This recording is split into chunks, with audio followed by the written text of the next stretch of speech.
a mais um podcast, bem-vindo ao Roots and Coffee. Eu sou Renato Ferreira, conhecido como Fuzzy, e... eu sou o Sérgio Koserdinsky, conhecido como... Sergião. Sério, querido Sergião.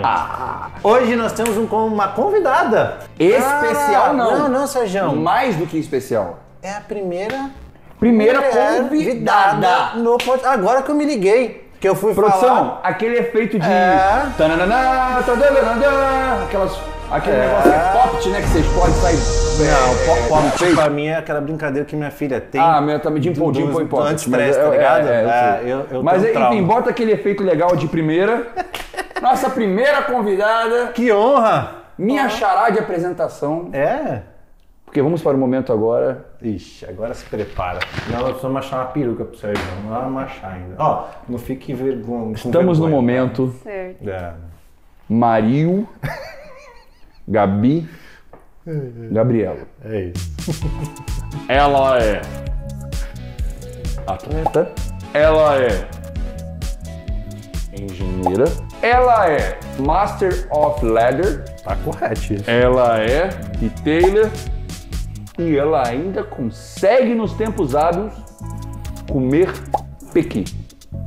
Pequi, Sérgio. Estamos aqui com a minha xará, Gabi. Seja bem-vinda, Gabi. Muita felicidade de ter você em nosso programa. Com certeza também é uma felicidade muito grande estar aqui, ainda mais com a recepção dessa, né? Um espaço maravilhoso desse. Então, galera, meu nome é Gabriela e hoje eu tô aqui com esses convidados maravilhosos para poder apresentar para vocês esse podcast. É isso aí. Vamos perguntar, Sérgio, de fazer a intro? Claro. Primeiro, o que é pequi? É verdade. Então, Não, mas antes a gente tem que entender o que aconteceu aqui. O que aconteceu? A gente conseguiu fazer o que a gente sempre quis. O quê? Ser entrevistado. Ela está nos recebendo como convidados. Verdade, prazer. Obrigado. Eu vou contar a minha história. Quando eu era pequeno... Mas fala pra gente um pouco sobre pequi, pra gente já começar animados. Pra quem não sabe, a Gabi é de Goiânia, Goiás, que é a terra do... pequi. Isso.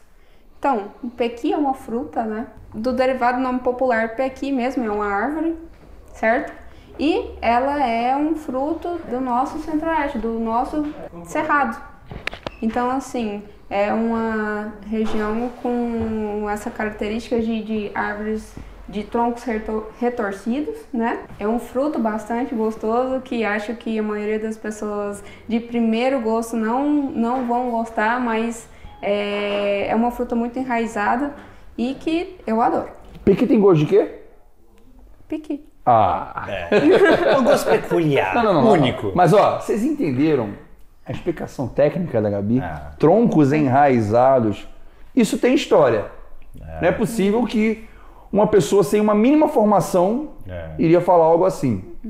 Mas bom, gente, você que está nos assistindo, nós temos um cuidado muito especial em selecionar nossos convidados, tá? E por que a gente chamou a Gabi? Porque ela tem se destacado absurdamente no mercado de detalhamento automotivo. E na área dela, principalmente, a área dela é detalhamento automotivo, tá, pessoal? Sim. Mas ela tem uma especialidade. Todo detailer, né, Renato?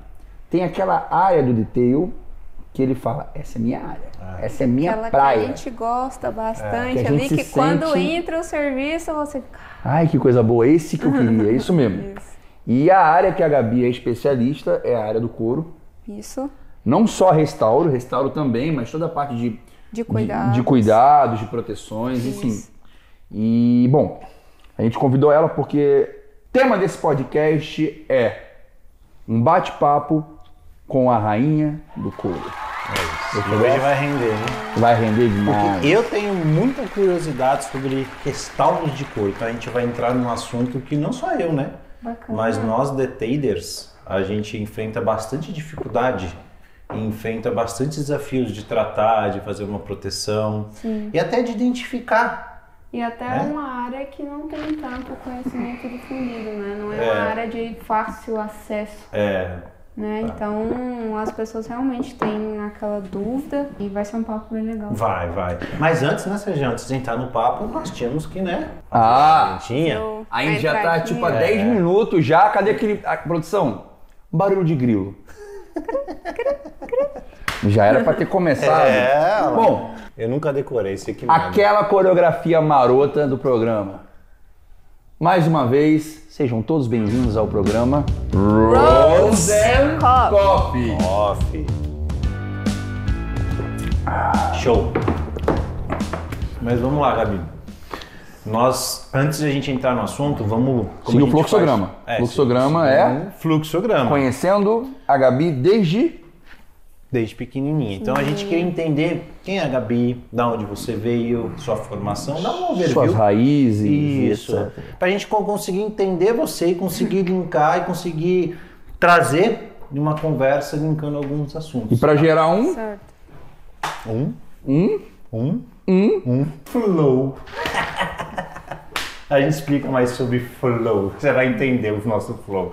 Certo. Me chamo Gabriela Mendes, eu sou natural de Goiânia, tenho 27 anos, sou filha de tapeceiro automotivo.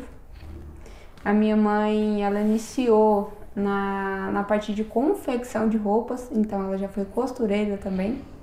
E hoje ela é empreendedora, mas também da área de confecção de roupas. Então, assim, eu sou filha de 2 costureiros. Desde pequenininha eu tenho, então, o convívio ali, né, dentro da parte de costura. Sempre eu estava presente na oficina do meu pai. Com 12 anos, minha mãe sempre me incentivou muito no esporte, né? Então, a minha carreira que eu achava que eu iria seguir seria do esporte. Tá, então até os 12 você já trabalhava com eles? Até os 12 eu estava ali no convívio. Tava no meio. Você convivia, você entendia. Seu dia a dia era aquilo. Sempre via como que eram os processos, né? Então, eu tava ali no meio sempre. Tipo assim, antes de ir pra escola, tava com teu pai ou com a tua mãe. Depois da escola, idem. No meio do negócio todo. Sim, só que o interessante é que eu sempre tinha duas realidades de vida diferentes, porque os meus pais eram separados. Então, eu via minha mãe no trabalho durante minha semana toda e no final de semana eu via o meu pai. Tua mãe costurando roupa ali, preparando e tal, Sim. E seu pai enfornado nos carros e você... Isso. Você gostava de estar mais no ateliê de roupa ou de estar na bagunça lá dos carros? Com certeza dos carros. Os olhos já brilhavam, né? Sim, mas é engraçado que eu não descobri essa paixão de maneira fácil. Tipo, nossa, eu tenho essa paixão por casa. Foi gradativamente. Minha mãe sempre me incentivou muito no esporte. Legal. Então, ela sempre falava que o esporte era uma coisa muito importante na vida de um adolescente, na vida de uma criança. Sim. Então, eu passei por vários esportes. Até que eu me encontrei em um. Com 12 anos de idade, eu comecei a prática do taekwondo, que é uma luta, arte marcial, né? E... Ela é olímpica? Ela é olímpica, é sul-coreana, que nem a João. Isso, coreana.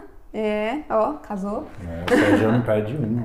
Então, eu iniciei a minha graduação, né, como atleta. E eu me formei, faixa preta. Me formei. Com quantos anos? Ela é mestre, ó. Foi 5 anos. 5 anos pra chegar faixa preta. Isso, 5 anos. E aí já virou, além de faixa preta, atleta profissional, federada, de competição. Sim, então no taekwondo a gente tem 2 modalidades, né? Que é a luta e o punse. O punse são movimentações.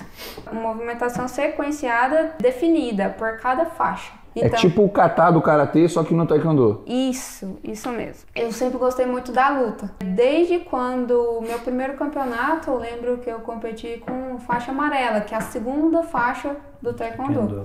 Então, com um ano de esporte, eu já estava nas competições.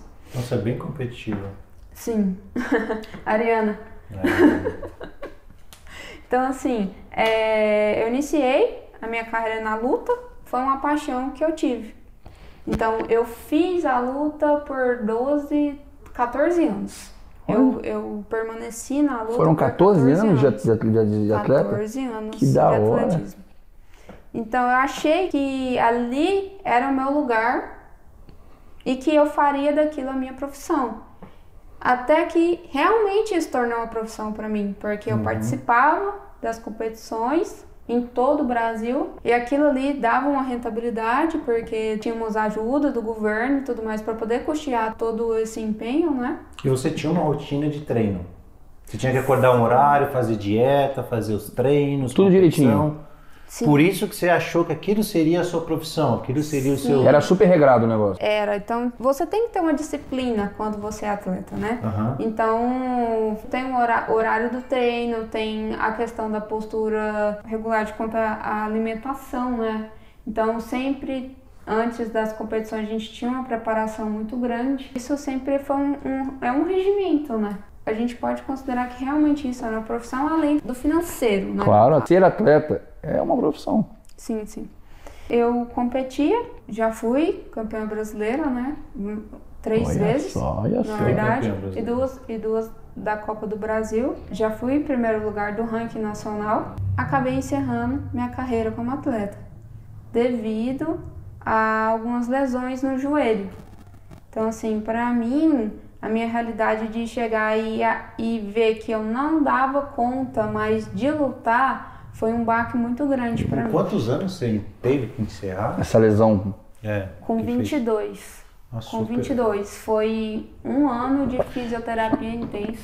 Para poder tomar essa decisão. Para poder tomar Mas essa você decisão. para pensar, né, Sejão? Pega os atletas de alta performance, tem uma faixa etária até onde o corpo aguenta. Eu posso estar falando errado, você me corrige. Mas, por exemplo, você encerra uma profissão em que eu nem pensei em iniciar uma. Geralmente, eles deixam de ser atletas e se tornam treinadores ou auxiliares técnicos. É o que acontece. É o ponto. Quando você enxergou que você, vou ter que parar, e agora? Minha vida foi isso. Sim. Tipo, eu vivi minha vida inteira. Mas ela tinha uma opção. Mas ela tinha a opção de continuar no taekwondo sem ser atleta. Sim, então, quais são essas opções que você enxergava ou a porta estava aberta, né? Sim. Isso você queria realmente, porque deve ser um baque difícil, né? Isso, psicologicamente falando, é uma complexo. pessoa de 22 anos? 22. Plena juventude. A cabeça dela não devia conduzir 22, porque o trabalho mental dela era muito mais evoluído. Sim, ela vivenciou isso a adolescência dela inteira foi esporte. Quando você é um atleta profissional na adolescência, você não tem essa história de sair com as amigas, é tudo, teu mundo é isso. Esporte, tô certo ou tô errado? Sim, o meu mundo era dentro do esporte, então as minhas amizades eram voltadas do esporte. Então, quando a gente saía, a gente tinha sempre o mesmo ritmo e as mesmas limitações, então era aquilo, entendeu? Então, quando eu tive que parar, afetou muito o meu psicológico, então eu não sabia o que eu fazia. Então, como afetou muito o meu psicológico e eu estava na faculdade...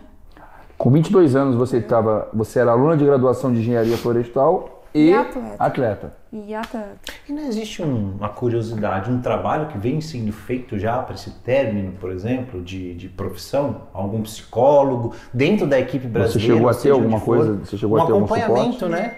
Eu não tive, porque a gente não pensa que vai acontecer como aconteceu comigo. Foi muito rápido. Eu tive que abandonar. Foi uma limitação do meu corpo. Então, eu tive que trabalhar em cima disso. Tipo, o meu corpo teve a limitação, mas a minha cabeça não. Então, eu fiquei muito abalada com isso. E foi a tomada de decisão que eu tive. Até porque eu estava estudando, né? Eu estava estudando e estava lutando. Então, como eu estava muito focada no esporte, a questão da minha graduação era o meu segundo plano, não era o meu primeiro plano. Mas você já tinha um segundo plano, né? Sim. Então, aí eu peguei e falei, quando eu tive que abandonar, eu falei, vou focar no segundo plano. Aí você largou o dojo, foi-se embora.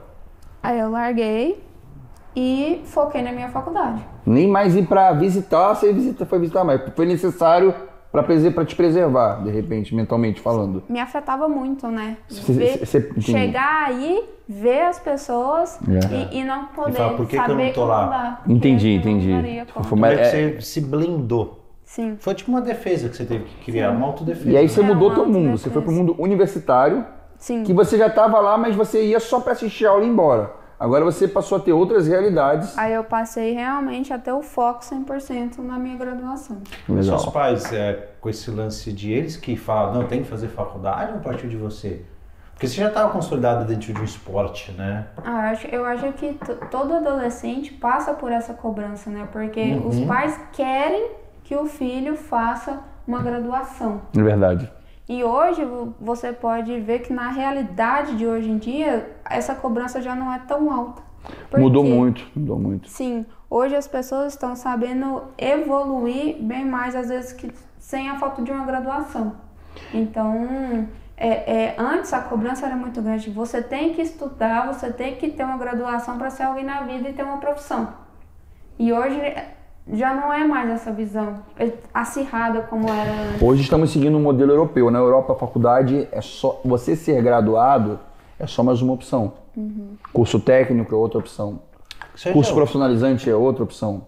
E o Brasil está começando a entender isso. Os pais estão começando a entender isso. Até porque a gama de rentabilidade de pessoas que não estão fazendo a graduação, ainda mais com a internet hoje, está cada vez mais alta. Mais alta, né? E ainda quem se formou, você não trabalha na área em que você se formou. Não. Mas chegou a trabalhar? Trabalho. Todos que nós entrevistamos até hoje, nenhum que se formou trabalha na área. E você tem CREA também ativo, não tem? Não fiz, mas eu sou engenheiro. Ela tem CREA ativo. O meu não é ativo, eu nunca ativei, mas eu sou engenheiro. Então a galera meio que... Você faz a faculdade, mas acaba que fugindo disso aí, né? Eu fui um dos poucos, então, aqui da mesa que cheguei a exercer por 5, 6 anos ainda. A minha profissão eu cheguei a exercer no início, em parceria com uma colega minha de turma, mas meio que não entrei na pegada realmente ali, qual era a realidade do serviço, e eu vi que aquilo não era para mim. Então, assim, na verdade eu estava fazendo serviços de campo e tudo mais, levantamento de campo. Então, eu fiz uma viagem para a Europa. Quando eu voltei, já não tinha mais esse contato entre eu e ela. Então, assim, eu peguei, sentei e falei assim, e agora? O que eu vou fazer? Porque eu não sou o tipo de pessoa que gosta de ficar em um escritório, sentada no computador e trabalhando em escritório. Eu gosto do desenvolvimento. Eu sempre sonhei em ter meu próprio negócio. Então, eu ficava pensando, o que eu vou fazer? Engraçado que meu primeiro negócio foi na minha fase adolescente para adulto, né? Igual ali na graduação ainda, eu fazia caminha de cachorro para vender. Caminha de cachorro? Caminha de cachorro para vender. Mais normal. Você pegou um pouco do conhecimento da sua mãe, pegou a costurinha do seu pai e da sua mãe? Peguei a costura do meu pai e da estrutura de espuma. Então eu fazia as bases das camas com pallets e aí eu pedia ele para poder fazer para mim as costuras das caminhas. Então ficou uma coisa bem legal, eu colocava dentro do carro dele, eu lembro que eu pegava o carro dele e ele ficava meio boladão.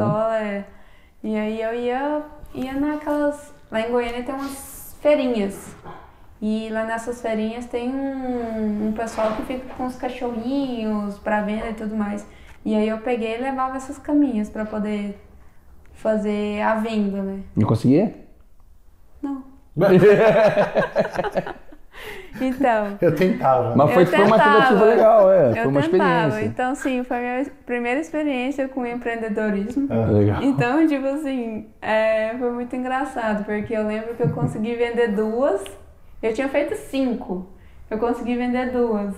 E eu tinha 2 cachorros em casa, então ficou 2 pra eles. E o prejuízo de uma, tá bom. E um prejuzinho. Até que não deu, porque no lucrozinho das outras 2 eu compensei. Então empatou. Sim. Já foi um empreendedorismo de sucesso. Então, assim, o meu foco sempre era ter o meu negócio e ganhar o meu dinheiro. Legal. Até porque o esporte me deu muita liberdade. Eu viajava muito e eu ganhava meu dinheirinho. Né? E você perdeu isso, né? Sim. De certa forma. Então, assim, eu buscava. E que país você conheceu viajando? Eu conheci Amsterdã, conheci Londres e Paris. E só uma pergunta, isso foi depois do baque do taekwondo? Pelo Brasil eu conheci vários estados. Quase todos. Pelo Brasil você conheceu vários estados competindo? Isso. Na Europa foi competindo ou foi depois da fase do taekwondo, preciso esparecer a cabeça para conhecer a Europa? Não, foi mais passeio mesmo. Realmente foi Vou dar um rolê, vou dar um rolê. Até achei que quando ele tava falando sobre viagem, ele tava falando dessa outra. Mas não, no esporte foi quase todos os estados do Brasil. Quase todos. Cara, legal. Roraima? Viajavam muito. Sim. Rondônia, Acre. Sim. Acre, né, peguei e viajei muito. Até a última viagem em Manaus, né? Que eu comentei com você, Manaus. mas foi em questão da profissão. Da profissão, mesmo. né? Da engenharia. A gente ficou uma semana dentro mesmo da floresta. Da floresta amazônica. Você já foi pra? Palmas? Já? Já. Que é quente lá, né? Sim, muito. Muito, muito, muito. Não, eu rodei muito. Que legal. Isso deve ter sido fantástico. Sim, sim. Acho que era uma das minhas maiores paixões, além do esporte, né? Porque era um conjunto. Pensa, você viajar e lutar. Duas coisas que você amava. Sim, duas coisas que eu E amava. você já estava a um passo de repente, ir para um Pan-Americano, entrar para uma seleção pré-olímpica, depois olímpica, essas coisas. Já estava nessas pegadas. Já. Seleção brasileira, né? E aí, dentro do taekwondo, você entra na seleção brasileira e depois você é classificado pelo Pan Júnior, né? Pan Júnior. Inclusive o taekwondo, os atletas de taekwondo brasileiro têm boas pontuações em Pan-Americanos, né? Tem uma tradição, né? Tem. A galera, basicamente, 90% dos atletas júniores pan-americanos, eles têm pontuação. 90%, o índice é muito alto. Olha que interessante. São atletas muito bons. E quando você tentou empreender, você estava na faculdade ainda, né? Sim. Antes de apresentar o TCC. Você entrou com pallet por causa da autossustentabilidade, aposto. E o preço. E o preço também. Questão da economia também, porque dentro da graduação a gente tem, né, matérias que auxiliam a gente nessa questão, né? E aí eu foquei na minha graduação. E na minha graduação, depois do esporte, eu tinha que fazer alguma coisa para me dar salário, né? Então eu fazia faculdade e fui trabalhar com meu pai. Então eu trabalhava na tapeçaria do meu pai. Como o quê? ADM? Isso, como ADM, mas eu entendia todo o processo, né? Sim. Eu era o bombril. O bombril da empresa. Você fazia compras também, suprimentos, controle de qualidade? Tudo. Tá. Tudo. Eu só não fazia a mão de obra. Tá, mas no restante, tudo que é ligado à ADM você fazia? Tudo. Tá. Tudo. E aí eu trabalhei com ele por mais ou menos 4 anos. Aquele cheiro forte de couro te marcava, né? Ah, com certeza. Porque o cheiro de couro nessas tapeçarias é fortíssimo. Isso. E eu terminei minha graduação. E às vezes a gente fica meio assim, onde vai trabalhar e tudo mais. Então eu não larguei ele de primeira mão. Ainda continuei trabalhando com ele depois da minha formação. E também trabalhando na minha área com essa outra colega minha. Então eu conciliava ainda os dois parâmetros de trabalho. Dentro da empresa do meu pai, trabalhando com ele no dia a dia e tudo mais, eu via que ele não evoluía para o mercado atual. Ele ainda ele era o tapeceiro raiz. Sei.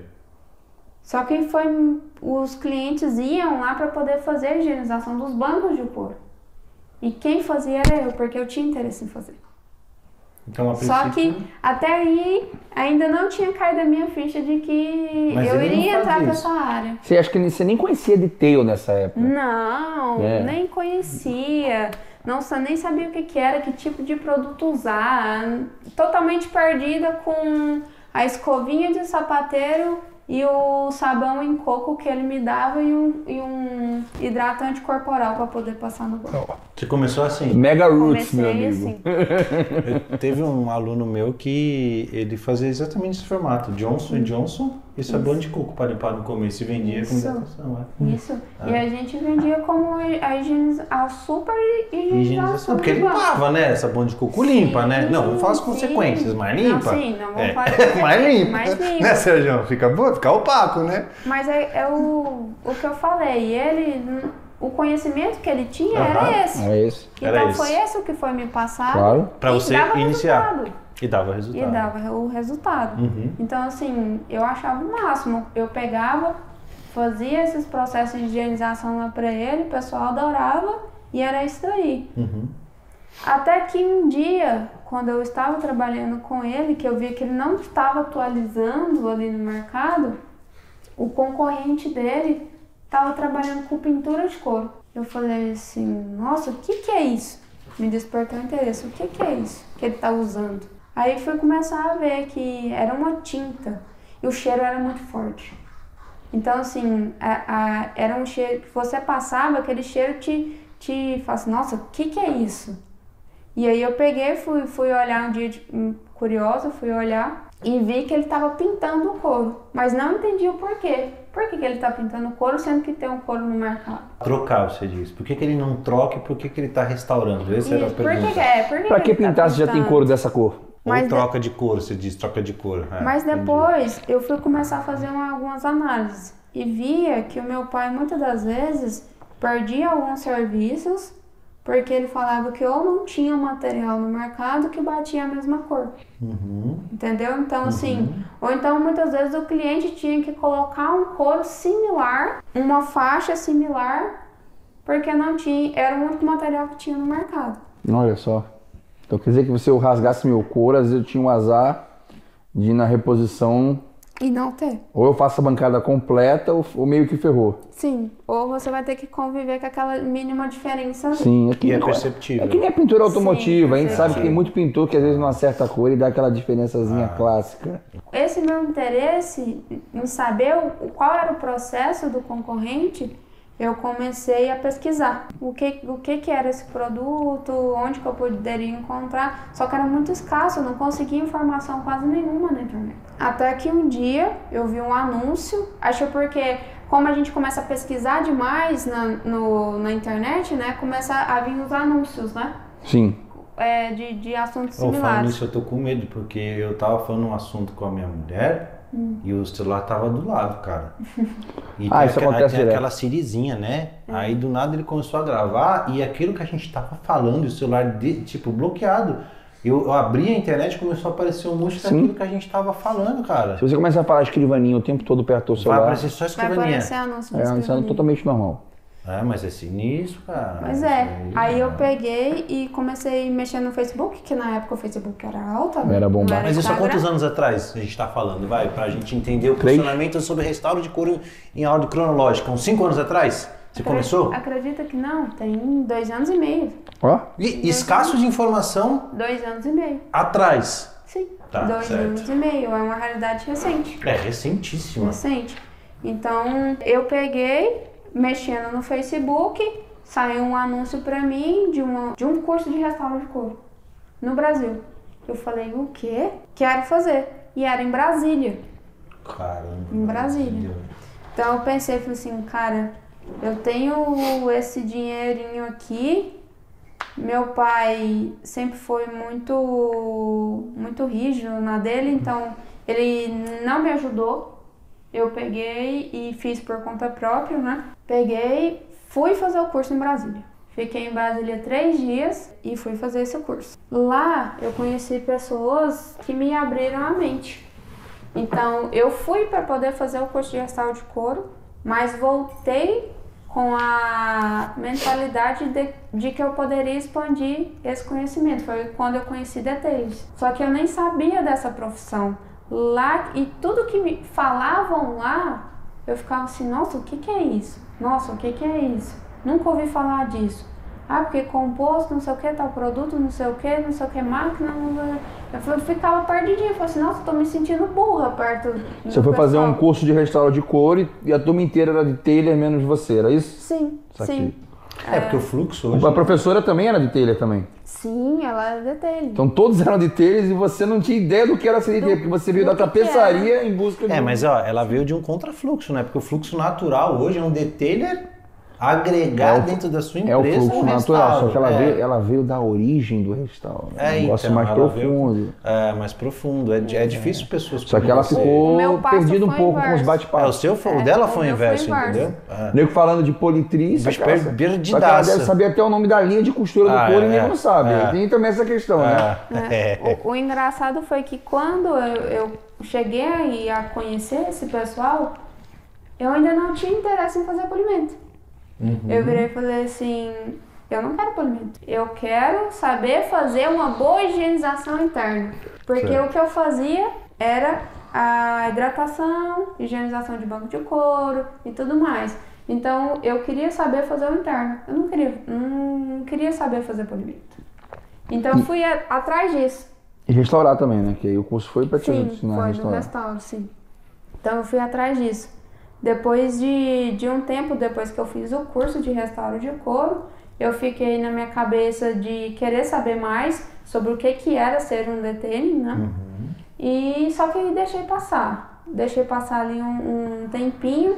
Depois que eu fiz o curso, eu voltei para a loja do meu pai e achei assim na minha cabeça, vai ser mais fácil para mim, porque os clientes vêm aqui para poder arrumar os bolos de couro.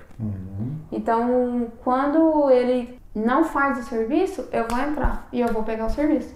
E assim foi. Até que o meu primeiro serviço, eu lembro até hoje, que foi uma Blazer Trail de um garageiro. O banco dele tinha manchado, que era um couro muito claro, né? Ele tinha manchado, precisava arrumar aquilo porque o carro estava vendido. E eu falei, eu arrumo. Aí ele falou assim, sério? Eu falei assim, eu arrumo. Se deixar aí, eu arrumo. E eu peguei, esse foi o meu primeiro serviço. Quando eu ganhei meu primeiro dinheirinho com restauro de couro, aí foi um boom. Falei assim, nossa. Aí foi um tesão, vamos dizer assim. Deu conta de ganhar dinheiro com isso, não acredito. Aí pronto. E aí depois me deu mais confiança para poder pegar outros tipos de serviço, né? Isso aí, dentro da empresa do seu pai? Dentro da empresa do meu pai. Então quer dizer que era segmentado e você ganhava, não era um salário fixo, mas ganhava pelo serviço executado lá dentro. Sim. É isso. Teu pai o cliente chegava lá e tinha opção de fazer a troca de bancada ou o reparo de costura de bancada ou um restauro ou até mesmo começou a ter higienização interna Sim. Gabi. Isso. Eu acho engraçado que até hoje que eu lembro o dia que eu fui comprar o produto para higienização interna, foi um evento, né? Porque eu não sabia o que eu comprava, aí fui falar com o vendedor, faz isso assado, e mesmo assim na hora de fazer o processo eu me perdi toda. Engraçado que é uma coisa tão fácil, mas para quem nunca teve um primeiro contato, ainda fica pode ser, perdido, realmente, é isso mesmo. Não é tão fácil, porque a gente volta pH, tem um processo de limpeza, né? A diluição. Diluição, modo de esfregação, modo de remoção, realmente não é... Pra gente que faz o tempo todo parece fácil, mas uma primeira vez... É complexo. Pode se tornar complexo. Então, assim, o que eu levo comigo que me ajudou demais ter trabalhado no meu pai? Hoje, saber, por exemplo, identificar o que é couro e o que não é. Nossa, isso é o que de telha. Cara, vamos ser sinceros, você consegue bater o olho no couro e falar isso é couro, não é? Não. Nem eu. Isso é couro? Essa cadeira você acha que é couro? Eu acho que é couro sintético. Essa aqui? Eu acho que é couro. E essa aqui? Peraí, você apertando, peraí. Essa é sintético, essa é couro, essa eu já não sei, essa aqui. porque eu não apertei. Show do milhão. Você acha que essa aqui é o quê? Eu acho que é couro e sintético. Eu sabia porque a gente fez, quando a gente montou as cadeiras, foi falado o que é cada uma, mas eu já esqueci tudo. Não, mas no pegando, você acha que é essa cor? Pela cor, assim, Você olha pro marrom, você acha que é o couro, mas não é. Às vezes não é. É sintético? Muito fininho pra ser couro, ó. Acho que não é couro. Pra mim é o seguinte, vê se eu tô falando besteira. Não é. Eu tive um Outback 98, Subaru. Adoro carro antigo. Eu acabei de vender recentemente. Ele era o rei de Subaru. Nossa, cara. Eu sou... Ele começou a fama dele, Gabi. Só faltou ele falar que tem maréia. Aí, meu Deus. Não, mas ele começou a fama dele, ele começou a ser conhecido por pegar Subaru antigo Levar pra mecânica, refazer e fazer a estética e valorizar o carro e ganhar. O Fuzzy era conhecido por isso. Era um negócio.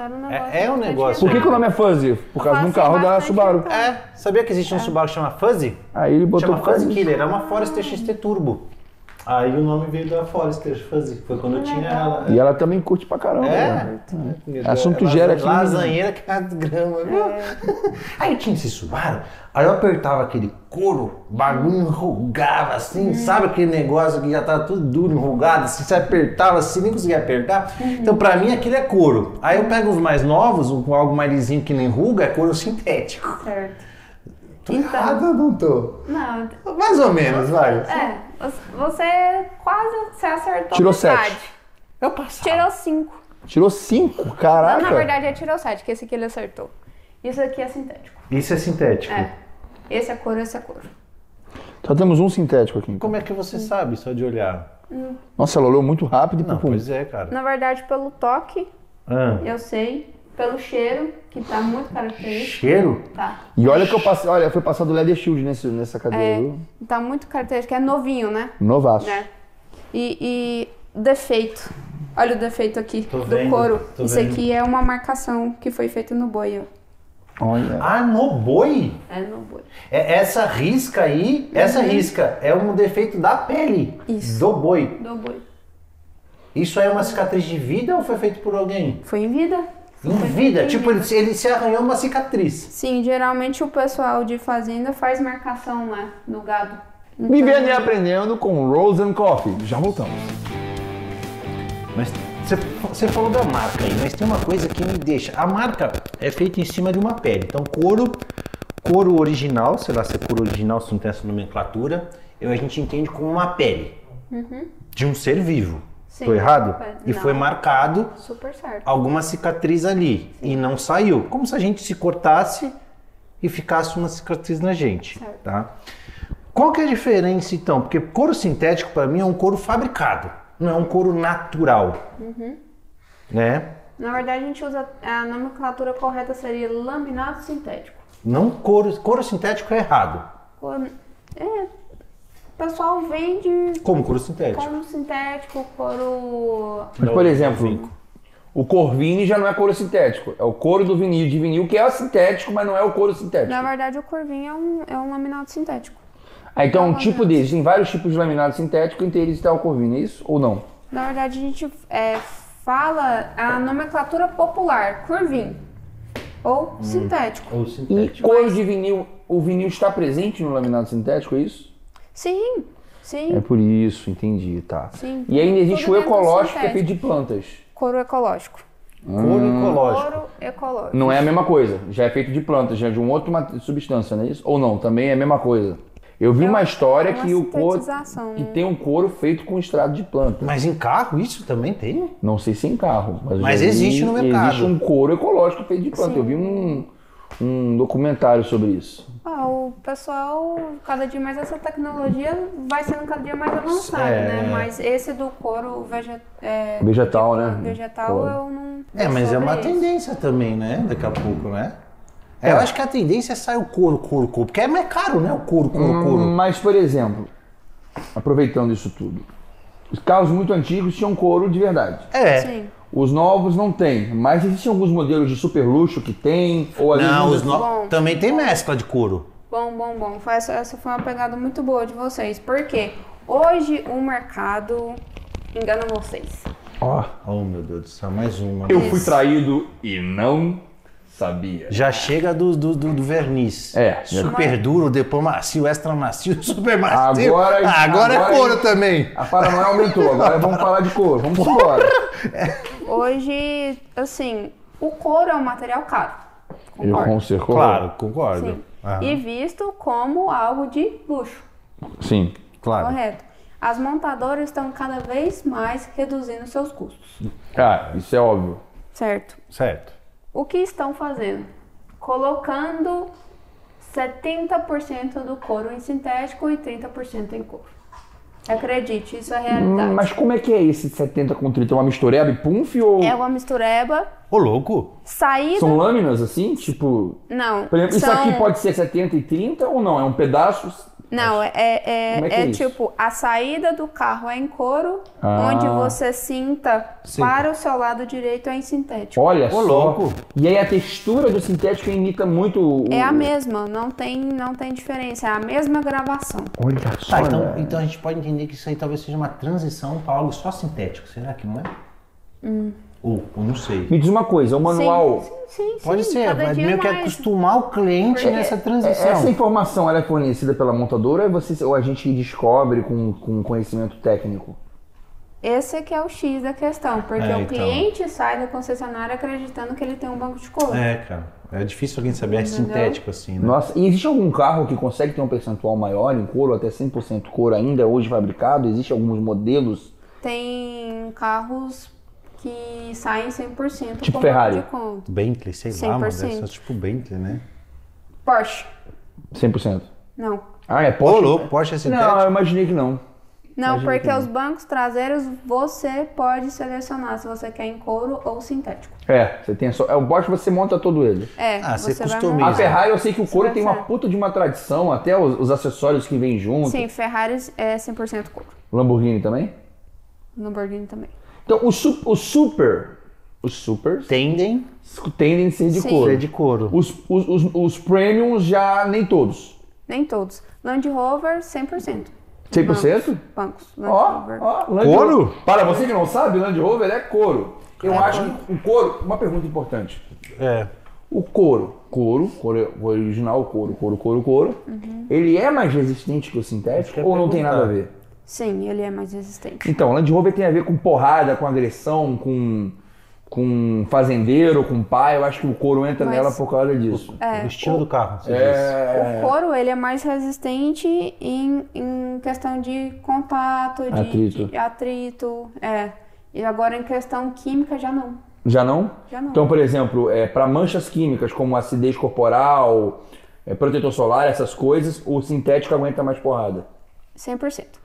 Por quê? Eu vou explicar para vocês o que acontece com o couro. O couro tem porosidade. Ele era uma pele, ele só foi curtido e induzido a produtos químicos também, questão de coloração e tudo mais. Então, assim, ele ainda tem a porosidade dele, ele tem a característica dele de pele. Por isso que a gente tem que ter tanto cuidado com ele. Entendeu? Então, assim, é uma camada resistente, porém você tem que ter cuidado de sempre estar hidratando, né? Para poder ainda ter a característica de maciez do banco. Não craquelar, endurecer. Isso, porque as fibras dele necessitam disso, entendeu? E a vitamina E que faz isso? Sim. Como se fosse um hidratante para nossa pele. Hidratante, isso. Só que voltada para uma pele morta. Sim. Entendeu? E se eu passar esse hidratantinho sintético? Sintético, então, teoricamente, não precisa dessa hidratação. Não, mas ele resseca. Resseca, ele precisa ser condicionado. Ele precisa ser condicionado. Mas ele não tem a característica do couro, porque o couro adere ao material para a sua estrutura. Ele tem porosidade. Então, se você passar um hidratante no couro, você pode notar que a gente chama de chupar. Ele chupa. Então, mais absorção. E isso a gente percebe no dia a dia, porque a gente pode não saber diferenciar muito isso, né? Isso é uma coisa mais para os experts. Mas assim, a gente cansa de ver couro que quando eu boto o condicionador, ele demora mais para absorver e os que são mais rápidos para absorver. Aí, Gabi, vamos aproveitar esse nicho de informações que eu estou achando sensacional. Eu tenho algumas perguntas já voltadas para produto. Então, por exemplo, já que você me falou sobre... Se a gente fosse fazer agora um gráfico, né? A gente já entendeu que o couro natural, ele tem resistência mecânica extremamente alta e resistência química baixa. Já o couro artificial é o contrário. Isso, é o contrário. Resistência química alta e resistência mecânica baixa. Legal.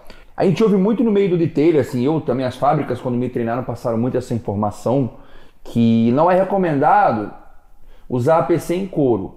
Principalmente pelo seguinte fato: você que não tem um conhecimento técnico aprofundado na área de couro, que é o seu caso, e não sabe diferenciar o que é um sintético ou natural, você corre um risco do que você está usando. Por isso que o produto universal para couro é indicado para usar em qualquer couro. Porque eu sei que, por exemplo, aí que vai agora o que você está falando está fazendo muito sentido. APC Tem muito APC que tem surfactante, corante, etc, etc, etc. Isso num corinho sintético, dá nada. Mas num couro natural pode ser uma dor de cabeça enorme, né, Gabi? Por isso que muitas das vezes, na hora da aplicação da limpeza mesmo, por que a gente tem que ter o cuidado na hora de aplicar o APC no banco? Porque ali você pode causar uma mancha nele muitas vezes sem ver. Então, assim, até na hora da limpeza, o cuidado com o couro tem que ser redobrado. Até na hora da limpeza. Você sempre recomenda limpadores universais de couro, de pH equilibrado, bacana. Sim, pra você não ficar na dúvida. voltados realmente para couro. Gente, quando a gente fala em couro, tudo tem que ser específico. Como Chemical Guys, que tem a sua linha de couro, o Gion, que tem sua linha de couro. Sim, legal. Os limpadores voltados realmente para couro. É a forma mais segura de você estar trabalhando aquele couro. Entendeu? E couro tem uma camada de proteção em cima dele? Tem verniz, tem clear coat, tem verniz. Isso, tem verniz em cima dele? Sim, ele tem. Todos? Ele, no processo dele de industrialização para o mercado, ele tem sim uma proteção. Tanto porque essa camada de tinta é recebida após processamento químico dele. Então, a pele é preparada para depois receber a camada de tinta e a gravação. Gravação, você fala que esse desenho, é o desenho. A textura. A textura então vem em cima da tinta? É isso? Sim, a gravação. Eu achei que isso aqui era a textura do couro. Não. Ela é bom saber de processos, cara. Certo. Aí vem a gravação, em cima da gravação vem o verniz. Tem a camada de tinta e também tem a para resistência. Tanto que existem couros do mercado, se você pegar couros do mercado internacional, por exemplo, o mesmo couro que é colocado em um painel não é o mesmo colocado em um banco. Porque a resistência do couro colocado em banco é maior do que a colocado em painel. Uma pergunta também, voltada nisso tudo, já voltando para o produto agora. A gente entendeu a parte de limpeza, a gente viu que sempre é recomendado. Você que está em casa, não bata a cabeça usando APC em couro. Use um descontaminante próprio para couro, com pH legal, que já foi testado em múltiplos couros. Enfim, não se aventure. Mas assim, condicionamento de couro. Existem os condicionadores, como o Renato falou. Só que uma pergunta. Só uma pergunta, tá? Eu sei que o ideal é usar condicionador de couro para todos os couros, para não ter dúvida. Mas esse couro sintético, que é um vinil, se eu entrar com um condicionador de plásticos e vinil, vai dar certo também? Vai. Mas num couro natural ele não vai ficar legal. Vai escorregar? Pode acontecer. Sim, pode acontecer de dar aquela sensação de... Opa, bom escorrega assim. Então, na via das dúvidas, é melhor nem usar. É melhor sempre ir de couro para tudo. Sim, sempre o de couro. Couro para couro, pessoal. É isso. Couro para couro. E mantendo as características do couro, que é aquele aspecto fosco. Aspecto couro, limpo, não brilha. Maciez. Lógico que a gente tem que colocar que existem casos e casos, porque nem todo banco é fosco. Nossa, isso tá nem sendo todo fantástico. Banco é fosco. Vamos lá. Fosco. Então, assim, a gente tem os bancos semi-brilho. Nossa, essa informação que ela tá passando é tão importante. Eu vou explicar o porquê já. Continua.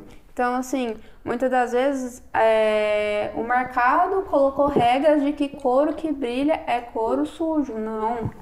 A gente tem que saber entender a característica daquela marca, né? No caso, eu vou colocar marca porque a gente está falando de uma característica específica de determinados carros. Né? Então vamos lá, volante, tem o volante é de couro. Sim.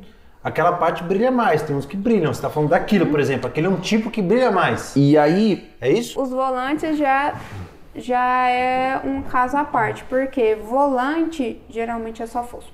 É só fosco. Gabi, foi muito importante o que você falou agora. Isso já foi uma quebra gigantesca de mitos.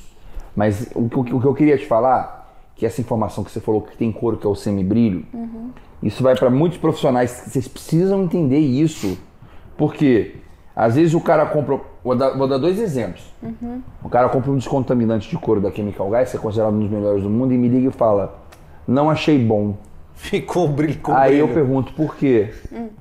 Depois que eu limpei o couro, ele ficou brilhoso. Na cabeça dele, a gordura corporal ainda está presente. Esse é o primeiro. 2, eu já ouvi de algumas pessoas isso. O condicionador de couro da Chemical dá brilho. Não quero. E eu falei, mas como assim, mano? Porque eu vendo pra 100, 95 falaram que o produto é sensacional. As 5 vieram com essa história de brilho. Agora faz todo sentido. Porque não é o condicionador que dá brilho, é o couro que tem o seu brilho.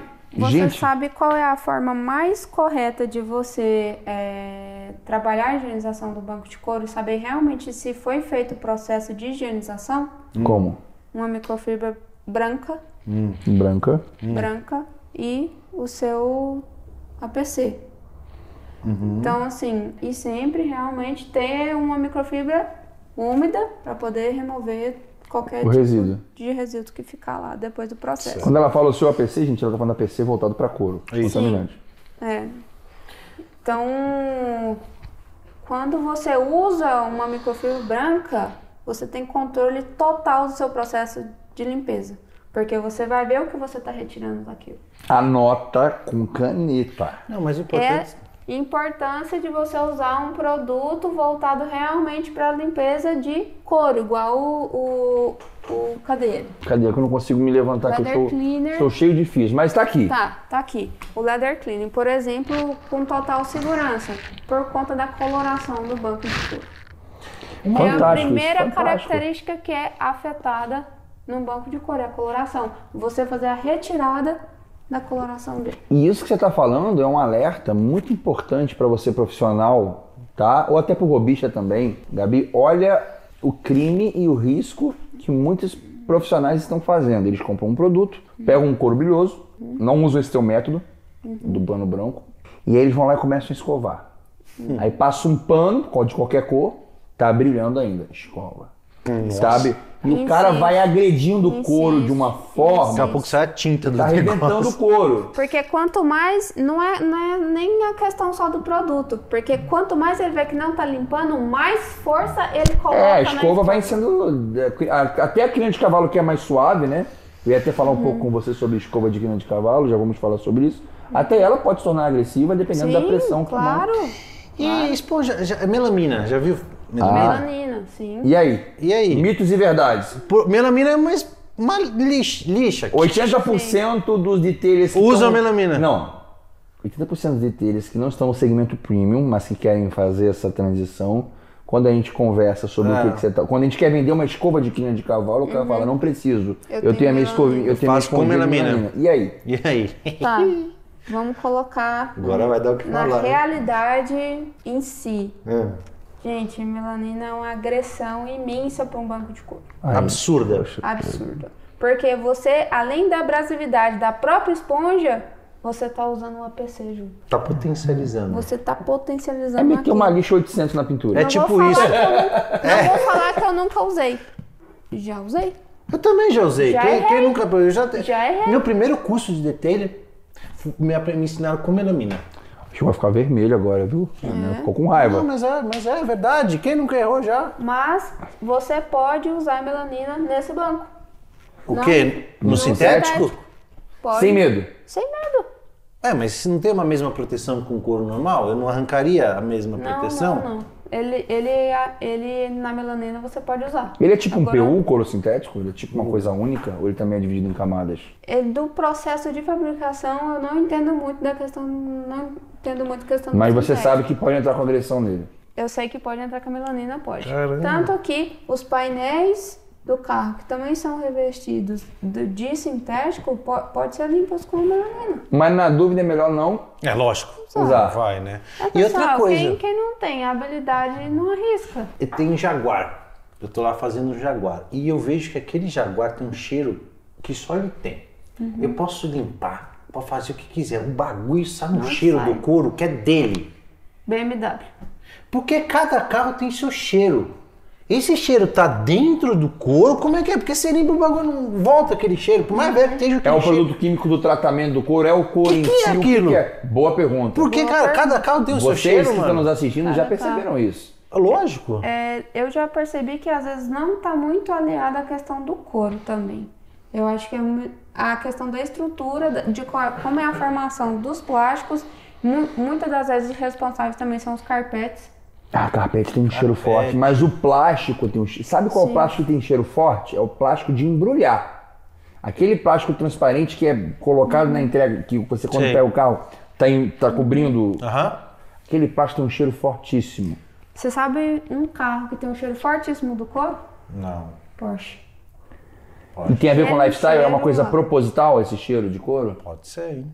Nossa, é muita informação, é muita coisa interessante, muita coisa. É um mundo. Se a gente for conversar tudo sobre as nossas curiosidades, dá uns 4, 5 programas, Renato. Vamos tentar compactar isso de alguma forma. Mas eu tô triste aqui, Sérgio, porque, mano, eu aprendi muita coisa errada. A experiência me mostrou, tudo bem? Agora sim. Mas a base, ela tá sendo difundida ainda de uma forma meio errada. Pode corrigir. Posso abrir um parênteses agora do que você falou? Corrigir, enfim. Isso é para todos. Você vai concordar comigo que você é uma menina muito estudiosa na área de detalhamento. A gente vive num mundo, principalmente se tratando de Brasil, que o detailer trabalha com achismo. Ele ensina o achismo. Temos muitos professores que trabalham com achismo. Temos professores do Brasil. O Brasil é repleto de professores que usam a teoria do achismo para ensinar para um aluno. O cara acha que é isso e multiplica. O aluno acredita, multiplica também e vira um ciclo. É um ciclo. E aí quando você vai na fonte, na raiz e estuda mesmo, você fica perplexo. Então assim, nós viemos de conhecimentos de achismos e às vezes quando a gente quebra a cara e fala, caraca, um especialista que estudou mesmo, que foi na fonte, passou, você fica, meu Deus. Caraca, e aí uau. Um dos nossos papéis, eu posso dizer, né? Algumas coisas de couro, assim, eu não tô tão perdido no couro assim, eu entendo um pouquinho por causa das fábricas de produtos nossas, que são muito sérias e que são baseadas em pesquisas tecnológicas e passam pra gente. É claro que não tem a profundidade de conhecimento que ela tem, mas informações erradas também a gente não teve. Mas assim, quantas vezes eu peguei profissionais renomados, ok? E fui falar sobre a importância dele levar um descontaminante de couro para casa. E o cara começar a rir da minha cara e falar, eu gastar com descontaminante? Eu uso o meu alcalino ali, já era. Eu uso meu APCzão porrada que faz qualquer negócio.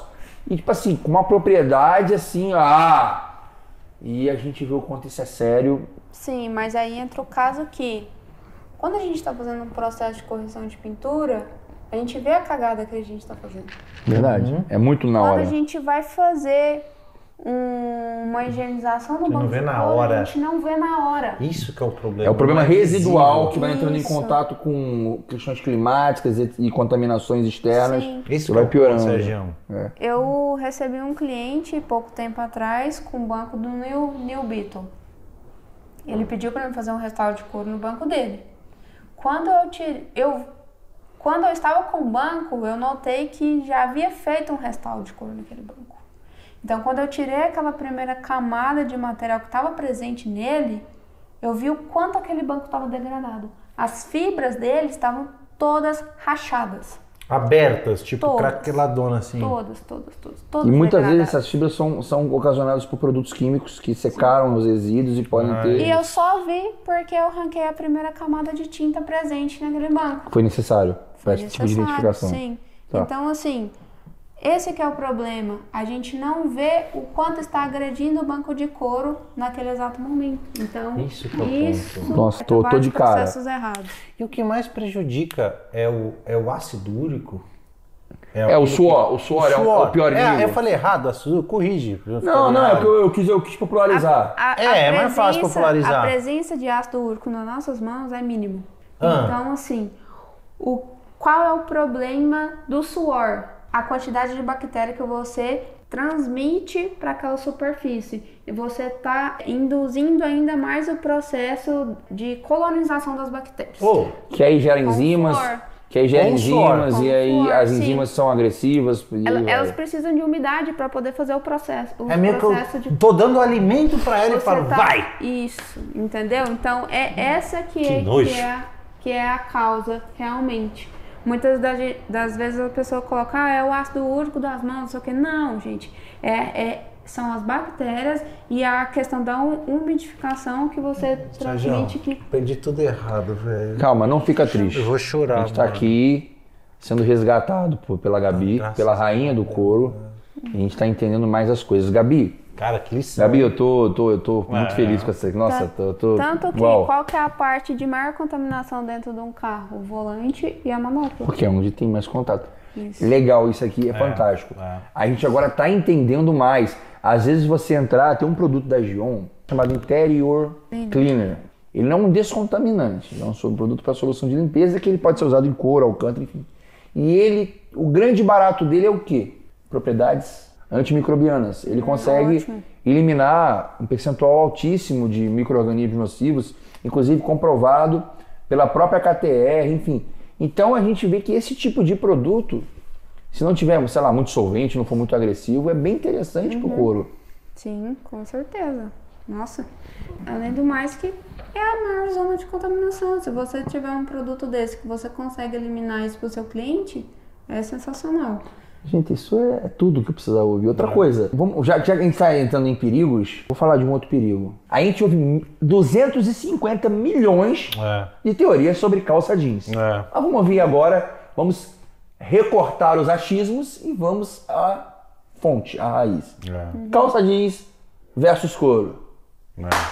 É um dos maiores vilões. Na verdade, eu entendo como assim.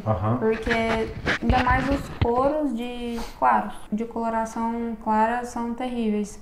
Então, assim, real. É o combo da infelicidade aqui, ó. Calça jeans e cor clara. Ainda bem que tem ali É real a transferência da coloração da calça jeans para o couro. Ô, louco. E muitas das vezes irreversível. Irreversível. Por isso que é uma grande importância a gente estar aplicando o Leather Shield. Pega aí, tá do seu lado. Esse dá pra gente... Esse tá mais fácil. E esse cara aqui? E esse carinha aqui. Porque assim, além das outras proteções que ele proporciona, a questão da tinta, da transfusão de tinta, ela é basicamente blindada, né? Assim, não gosto de falar a palavra blindagem porque nenhum coach é uma blindagem, Você tá certíssimo. Ele resiste, mas ele tenta segurar a onda. Isso. Ele basicamente segura, se o dano for muito agressivo, ele vai segurar ali na casa de 80%. 80%. Então assim, você vai ver a mancha do jeans em cima do coach, mas ele vai ser facilmente removido. Isso é muito importante. Então assim, e outra, né, Gabi, eu acho que a gente está falando de você pegou num coach, era o momento que eu queria chegar. Existe uma preocupação, é necessário o profissional entender, conhecer, saber qual é o tipo de coach ou vitrificador do mercado que ele está trabalhando para couro. Tem alguns produtos que, pelos solventes que eles possuem em sua composição, podem até ser nocivos para determinados tipos de couro ou não. Todos são tranquilos, todos são bons, todos funcionam. Eu falo todos, gente, apesar de ser Gion, Chemical Guys e tal, é importante que vocês entendam até para parear. Sim. Então assim, o que o profissional precisa saber sobre material de proteção cerâmica, de sílica, para o couro? Primeiramente, você está buscando uma base, referência de mercado. Acho que o primeiro passo é esse. Por quê? Existem hoje no mercado vários produtos. Nossa, um mar de produtos. Vários. E volto de novo na questão de que você não sabe o que está acontecendo na estrutura do banco. Então, assim, muitas das vezes a pessoa aplica uma proteção ali que tem a proposta de proteção, mas na verdade não está cumprindo o seu papel. Então, o primeiro passo sempre é pegar um produto de ótima referência de mercado e você estudar sobre ele. Então, assim, esse da Gion não tem nem o que falar, né? Mas, assim, uma das grandes propriedades dos coatings para o banco de couro é a questão também da proteção UV. Por quê? O couro, ele é muito sensível em questão de estrutura de retração a calor, tá? Ele tem resistência à temperatura. O pessoal geralmente não pegava isqueiro, aplicava no couro para saber se realmente era couro. Sim, mas o couro, na verdade, não o banco de couro, ele tem a indução de calor nele contínua, ele causa retração. Então, por isso que muitas vezes os bancos de couro, eles encolhem. Entendeu? Então, uma das grandes importâncias de você ter um coaching de parâmetro de mercado confiável e de referência é uma dessas questões. Questão UV, porque vai dar mais durabilidade e longevidade pro seu banco de couro. Mas esse lance, eu tô perguntando isso, porque assim, já ouviu pode ser um mito, tá? Determinados fabricantes, até de coatings prêmios, têm coatings com solventes muito fortes. Por exemplo, já que a gente está tocando nisso, pode ser mito também, mas eu já ouvi falar muito que o banco do Volvo é considerado um dos bancos mais sensíveis e delicados do mercado. E que determinados vitrificadores não são nem aconselhados a serem colocados exatamente pela alta concentração de solvente. Mito ou verdade isso? Olha, eu vou confessar para você que banco de Volvo eu não tive problema nenhum até hoje. Super tranquilo, não é tão sensível assim quanto falam. Você pegar no banco de couro da Volvo, você vê realmente que ele tem uma maciez diferente dos outros bancos de couro. Uma maciez diferente. Tem. Mas ele é mais sensível, como falam? Eu não vejo dessa forma.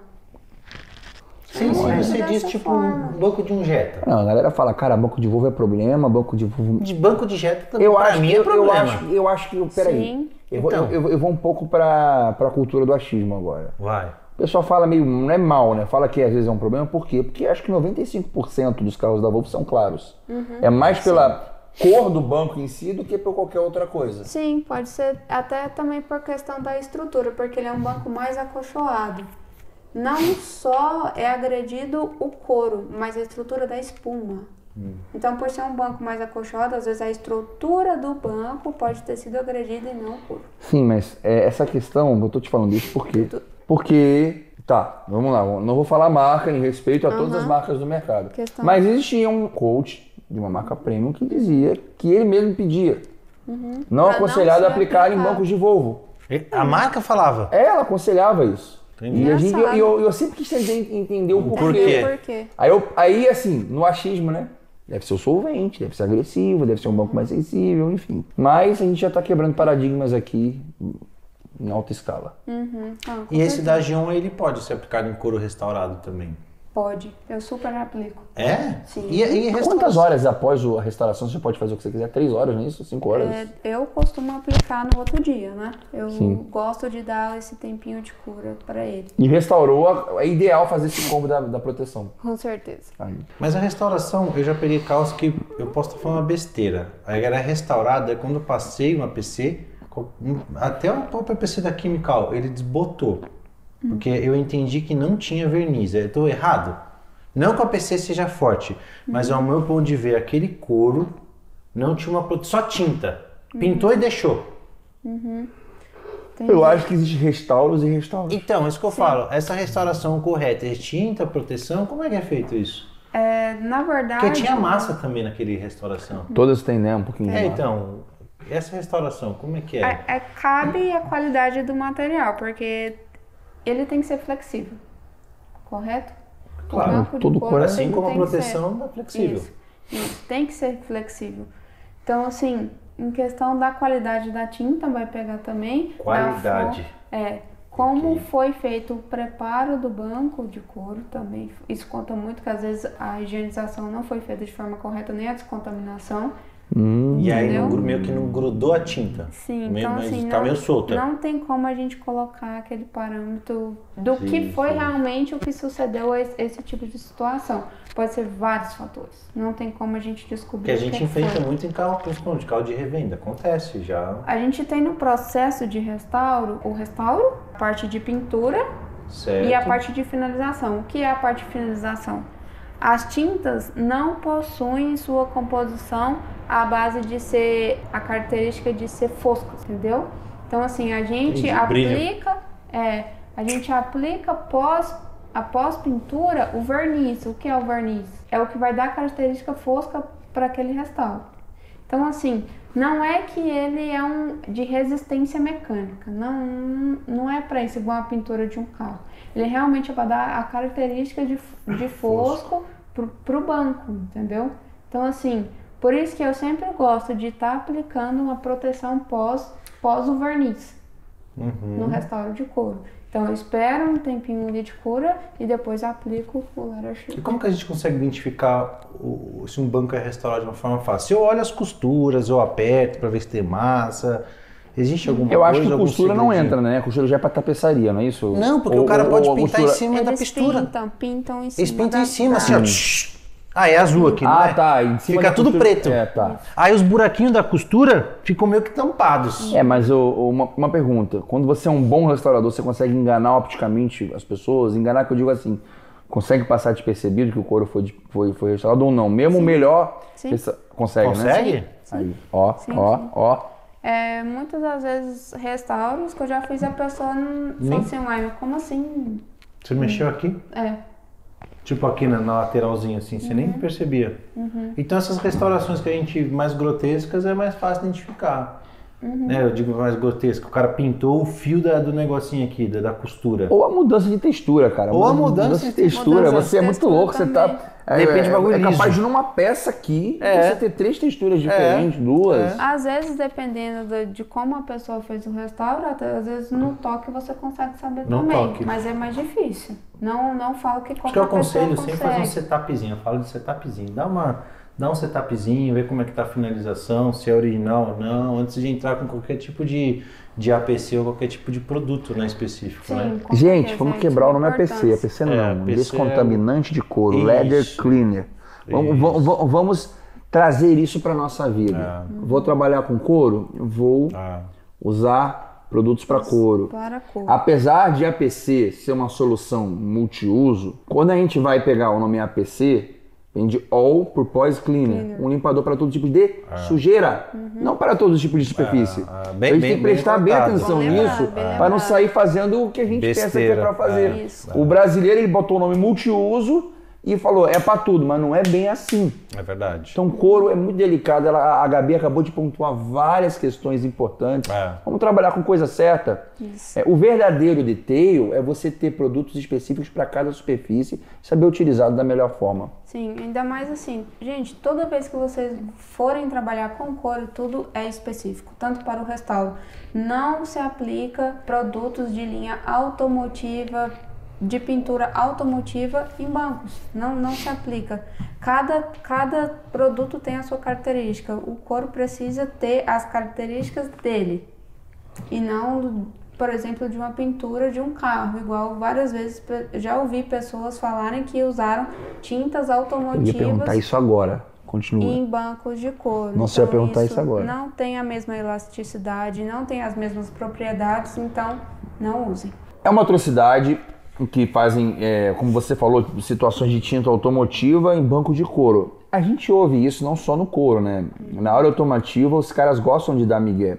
Quando você entra na internet, você vê coisas absurdas. Eu já vi caso de funilaria, de ser trocado a massa de poliéster por miojo. Eu já vi isso em vários casos. Na China isso é muito forte. Ou então, hoje eu recebi um vídeo do Pablo Neves. Aí, Pablão mandou um vídeo muito engraçado. Assim, um cara foi lá, pegou uma chave, riscou um carro e falou assim, como tirar riscos profundos de carro com óleo de banana. Foi banana com espuma de barbear? Isso. Eu vi esse vídeo hoje. Essa parada muito bizarra que a gente vê, o cara limpar farol com pasta de dente, etc e tal. Acontece. Tudo bem, gente. Eu posso até falar que é possível ver isso em vídeo, chamar audiência, mas a gente sabe que no mundo de detail é errado e você precisa ter os pés no chão para isso. Então isso que você falou é um assunto muito grave da pintura automotiva no couro. Assim, o que eu fico chateado isso queima o nosso nome. Queima o nome do restaurador de couro, queima o nome de detail, enfim. Tem que dar a César o que é de César. Sim, com certeza. E a gente acompanhou agora, vamos fazer um traçado evolutivo até chegar no que a gente quer chegar, mas assim, a Gabi contou a história dela, a gente ouviu que ela veio do esporte, então a gente conseguiu traçar um perfil comportamental da Gabi que é voltado para a disciplina, para minuciosidade. Ela praticava uma luta, uma arte marcial oriental. Então lá é disciplina. E dedicação. E isso está enraizado na veia dela. Depois ela foi para a área de engenharia, qualquer tipo de engenharia, independente de ser florestal, civil, mecânica, é uma área que exige isso aqui, ó, cálculo, mente, projeto, aqui e agora. E ela conseguiu, com o seu DNA de esporte, finalizar a faculdade, tudo certinho. E ela ficou com essas duas raízes nela. A mente de uma engenheira com a disciplina de uma esportista. E aí o couro não caiu no colo dela, muito pelo contrário. O couro sempre esteve com ela. E aí ela falou, tenho habilidades, vou usá-las.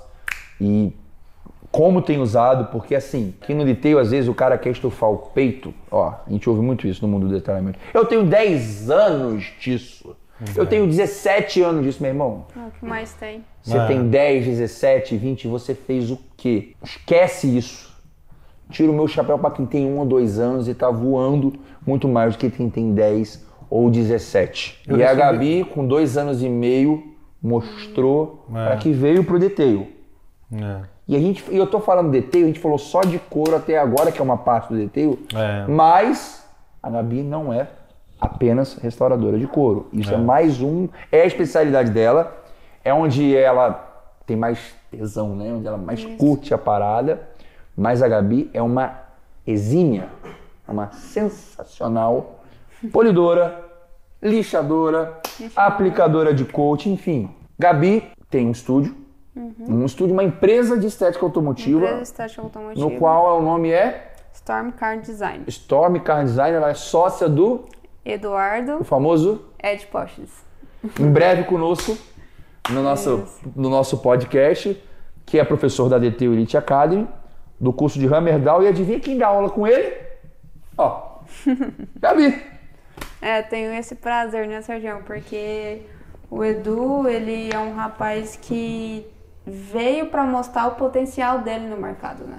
É um menino prodígio. É um menino prodígio, isso. É um menino muito inteligente que sempre busca o conhecimento, né? E agradeço demais por Deus ter colocado ele na minha vida, porque tudo que realmente eu sei até hoje, porque eu dei um start na minha carreira, mas com quem realmente eu aprendi a trabalhar foi com ele. Então conta um pouquinho rápido assim, como é que você conheceu o Edu e como aconteceu isso tudo? Você estava lá fazendo com seu pai uns trampos de couro, você foi parar no detail como? Eu tive a curiosidade de abrir um pouco o leque, em questão que eu queria saber fazer uma higienização interna de verdade. Então eu fiz um curso para iniciantes. Então eu conheci o Edu em um workshop. Nesse curso para iniciante foi só para interna ou foi geral, para polir, para fazer tudo? Tudo. Um curso de detalhamento automotivo? Para iniciantes. Tá. Isso. E aí rolou workshop de marca, de produto, você foi e o Edu estava lá? Eu fui, conheci o Edu e desde então a gente foi conversando, vi que ele era um rapaz que se esforçava bastante, atingia resultados e de excelência, no caso, né? E ele já era bem respeitado entre os colegas da área da região, né? Sim, demais. Mas ele trabalhava sozinho, trabalhava em uma empresa dentro de um estúdio de um amigo dele e a gente sempre trocou muita ideia. Trocou muita ideia, até que um dia ele chamou para fazer um trabalho junto com ele, na casa do Paulo Castilho. Gente, então, Paulo Castilho é uma das maiores referências de full detail. Eu não falo que ele é um detailer, ele é um full detailer. Isso. É o cara que vai com tinta no parafuso enferrujado, escondido atrás da caixa de roda. Isso, pra mim foi... Salve, Paulo. A nossa referência em detalhamento realmente de alta excelência é com o Paulo. E aí vocês foram fazer um trampo juntos lá? Ele foi convidado para poder fazer um carro com o Paulo Castilho e ele falou assim pra mim, eu só vou se você for comigo. Nossa, que negócio top. E a partir daí a gente deu as mãos e até hoje estamos As mãos juntos. não se soltaram, muito pelo contrário, estão mais enraizadas. Isso. Eles são em carne mesmo, gente. É aquele negócio. Nasceram para trabalhar juntos e, enfim. Realmente, acho que eu não tinha alguém para dar tão certo, ainda mais porque o nível de exigência em mim mesma é muito alto. E eu vejo que em cima dele, ele realmente também se cobra muito, né, no caso. E aí, então, a gente deu muito certo. Então, eu tenho um nível de exigência alto, ele também tem. Então, tudo casou muito bem. E a gente foi desenvolvendo junto, até que nesse convite que recebeu para poder fazer o carro, foi uma Ferrari, eu lembro até hoje, uma 458 Spider. Ó, coisa linda. Foi o primeiro carro que a gente fez junto. Eu lembro que eu estava muito nervosa e ele também, porque nunca tinha feito um carro desse patamar. Pegou, se uniu e falou assim, eu te dou apoio, você me dá apoio. E vamos embora. Nossa... Foi, acho que o melhor passo que a gente deu nas nossas vidas. Com a ajuda do Paulo Castilho, né? Foi o padrinho desse casamento, vamos dizer assim. Um dos padrinhos desse casamento profissional. Vocês se casaram profissionalmente, não tem como negar. E aí foi sensacional a experiência.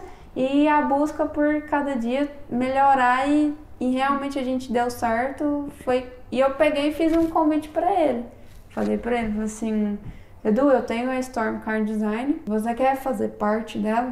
Nossa, na hora o convite veio de tu, então. Se já existia o projeto Storm Car Design by Gabi. Isso. E a Gabi falou, vem pra cá, Edu. Isso, porque eu saí do meu pai e aí eu falei que ia trabalhar pra mim. E a Storm Car Design tava começando, você falou, Edu, vem. Tava começando, já fazia uns trabalhos, já fazia uns trampos. Mas ele trabalhava em outro lugar e eu ficava lá, falei assim, não, eu não vou chamar ele para trabalhar em outro lugar, eu nunca vou atravessar ninguém. Mas depois desse trampo da Ferrari não teve jeito. Mas ele se impôs também. Aí no que ele me deu uma abertura, eu falei, você quer vir comigo? Aí ele falou, eu quero. E aí já era, aí o negócio foi. E aí já era. Pode seguir no Instagram, Storm Car Design. Storm Car Design. Um dos nossos bordões, bordões do feed é Duas Mentes Fanáticas. Duas Mentes Fanáticas. E ó, eles fazem uns vídeos, fazem uns trabalhos que eu vou te dizer. Atualmente eles são mobiles, né? Fazem trabalhos com grandes parceiros em Goiânia, grandes, assim, grandes. Eles são, vocês literalmente são bombeiros do detail no Centro-Oeste. Sim. Vocês são chamados muito para situações muito complexas e muito difíceis. Não tem jeito, chama o Edu e a Gabi que eles vão resolver. E ano que vem tem planos aí para uma estrutura física fixa. Com certeza, a gente já está com esse planejamento em mente, né? Já estamos estruturando isso e com certeza ano que vem vai ter uma surpresinha aí pro mercado. E para quem não sabe também, já aproveitando, são professores, né, da DTU Elite Academy, fazem parte do nosso corpo técnico, que cuida muito da parte da região centro-oeste do Brasil, então vocês vão ver, você que é do centro-oeste vai precisar de um suporte técnico, vocês vão ter essa dupla aí fantástica. Eu acho que chegou um momento que a gente curte pra caramba aqui no programa, que é o momento The Magic Box! É aquele momento que você vai apresentar aquela caixinha que você selecionou os seus produtinhos. E vai explicar o porquê que você escolheu. Começar do quinto, né? Do quinto para o primeiro. Faz uma ordem. O quinto menos até o campeão. Até o campeão, Mas vai ser difícil escolher. Vai ser difícil, Vai. E com certeza. Em quinto lugar. Então, em quinto lugar, eu vou colocar então o Natural Shine, porque assim, uma das minhas paixões que eu iniciei meu detalhamento foi por causa do interior do carro, né? Então eu amo o aspecto que deixa esse produto. Realmente ele realça a cor do interior, assim, nos plásticos e tudo mais, dando aquele aspecto original, não aquela o famoso coisa acetinado, né, Gabi? Legal. Bom, eu vou colocar... Em quarto lugar, no pódio... Eu fiz um conjunto, eu mesclei o interior com o exterior, então vamos ver o que vai dar aqui. O Leather Cleaner, que eu acho que a importância que eu tentei deixar aqui no podcast, a questão do uso de produtos especializados para a linha de couro, né? E não importa, né, Gabi? Com segurança. Se é o Mild ou se é o Strong, os dois são ótimos, você curte os dois. Sim. Tá. Sempre a gente tem que ver qual a gente vai poder entrar, né? Qual que a gente deve entrar. Em terceiro lugar? Eu vou pegar... Tá difícil, tá difícil. Vou pegar o Ceramic Detail. Ó. Esse produtinho aqui, tem pouco tempo que a gente usa ele. Acho que foi por indicação sua. Sérgio. Foi. Produto maravilhoso na finalização da parte da pintura do carro. A gente que trabalha muito com carros de coleção, né? Isso aqui é um ótimo finalizador, além de uma manutenção de um carro com revestimento, coach, né? Em eventos, né, que vocês participam de eventos de Porsche e tal. Sim. Inclusive foi usado, né, no evento da Porsche, no último que teve em Goiânia. Todos os carros foram usados cerâmico Detail. Ressalva. Altas pessoas perguntaram o que a gente tinha passado. Aí, ó, sucesso garantido. Legal. Pessoas que não entendiam nada do assunto. Realmente, pessoas que estavam andando. Um produto que literalmente te gerou uma experiência profunda. Sim. Legal. Em segundo lugar, medalha de prata. HDOzinha, né, de microfibra. Produto sensacional que acho que não pode faltar no arsenal de uma correção de pintura. Pessoal, essa boina é sensacional. Eu não sei nem o que falar delas. Presente na disciplina que vocês lecionam, né? Presente na disciplina do Hammerdal. É isso aí. E produto referência mundialmente, esse produtinho aqui. Referência mundial que se encontra aqui no DTU Shop Brasil. Os melhores detailes do mundo usam essa boca. Olha só, medalhinha de prata. E a medalha de ouro? Butterfield. Não tem como, esse produto é sensacional. Pessoal, mantenha a qualidade do seu banco de couro. Ele necessita de cuidados especiais. Se você puder dar a máxima proteção para o seu banco de couro, cuide. É um processo tão acessível, né, Sérgio? Sim, sim. É tão acessível e dá uma importância tão grande e proteção, né? Então, assim, Butterfield, em primeiro lugar, campeão. Carinha. Quando ela fala acessível, é acessível para o detailer que está gerando o business e para o cliente final também, como serviço final, também ter acesso. Carro não é você caro, que né? tem um carro de couro, não importa se notório. você é detailer, você que tem um carro que está assistindo a gente, isso aqui é legal ter no seu carro. Quando Você que é profissional. Assim, até acessível a questão do preço também, porque totalmente. Hoje um banco de couro é muito caro. Independente de ser sintético ou natural, ele já parte de pelo menos uns 15, 20 pau de bancada. Sim, então assim, um bem que você deve cuidar. Um bem que você deve cuidar. O rendimento é alto e o custo por carro é barato, né? Não sai caro, né? E a qualidade desse produto é sensacional. Legal, legal. Show! Sérgio, o que a gente queria que você desse um último papo, última conversa com os telespectadores, né? E desse um recado. O que tiver no seu coração, seja para quem for, seja motivacional, seja que a gente não direciona a sua mensagem final, a gente só deixa você livre para falar o que quiser. Queria falar um pouco da questão do que o Sérgio abordou em questão de tempo de profissão. Muitas das vezes as pessoas acham que a experiência ela tem a ver com a sua jornada em anos dentro da profissão, mas não, é o conhecimento que você busca.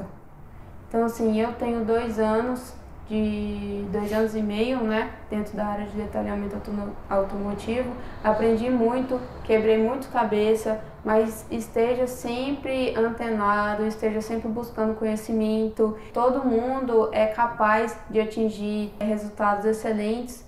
Vamos valorizar o mercado e é isso aí que eu tenho para falar.